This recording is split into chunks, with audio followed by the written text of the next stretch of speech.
Hello and welcome to My Real Estate Flyers. In this video, I'm going to step through the flyer creation process. This will be done in two parts. This is part one of the video. We're going to enter some basic information for our flyers and go over the MyFlyers library. When you log in, the menu options change as we discussed before. You now have an option for MyFlyers. When you click on that, because we are a new account, we have no flyers created yet. After you've created some flyers, this will change and your flyers will be listed in order, and you can pick the ones that you want to edit.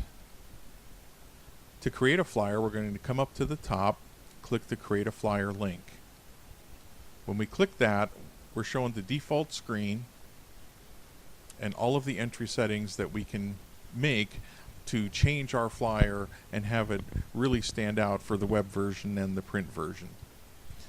So I scrolled down a little bit so we could see the screen here. And don't let the selections, I know they look a little daunting, but once you go through them and understand what they affect and what they change, the creation process will go by much smoother, much faster when you're doing other flyers. So let's jump right in here. You can see that the preview off to the side looks very plain. It's black, it's white, it's got some borders around some things here, and we're going to go through and talk about changing those here in just a second. But let's start by entering a flyer name, and this can be description of the house, whatever you want it to be, so that when you see the name, you'll know quickly what that's going to be. MLS ID, that gets listed on the web version of the flyer. And property address. The property address fields, you can elect to fill them all out or fill none of them out. A lot of realtors like to just have the street address, not the city, state, and zip listed on the flyer. If you just want the property address, the street address, put that here. If you want, you can also enter a city, state, and zip. I'm going to go ahead and leave those blank just so we can see better on the preview how that's going to look. When we come down to bedrooms and baths, you can see they do support fractional numbers. So in our case, if we've got a 4-bedroom, 3 1/4 bath, we can enter that here. And of course the square footage.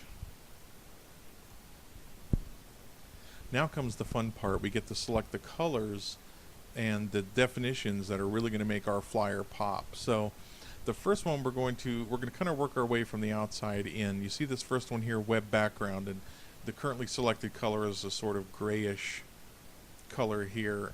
You can see it up to the side. So when your flyer is displayed on a web page, either through a link, an email link that you send out, or a Facebook link, whatever, this is the background that's going to be presented. So I'm going to change that, in fact, to get a little darker, so we really have some contrast on our flyer. The background image, we can either just have a solid color, or we can pick one of our predefined backgrounds. We have a great selection here of different backgrounds that you can pick. Everything from patterns like metal plate. It's got the plated graphic pirate scroll. We also have the black and white lines, which I know in this preview is kind of hard to see, but it's black and it's got these lines that go at an angle, these white lines. So let me pick one that's very easy to see. How about bright gold? Now, background color only comes into effect if you don't have an image. So, for example, if I have no image, you can see that now the screen changes and my background color is the color I've selected here. If I pick an image, it overwrites that color. And so even though I pick a different one, it's not going to affect the preview because I have an image selected. The border color, whether or not you have a color or an image, when you select that, changes the border around either the image or the color you've selected. So you can see here I've picked a white color, and you can see it. I hope you can see it in this video. It changes to white here.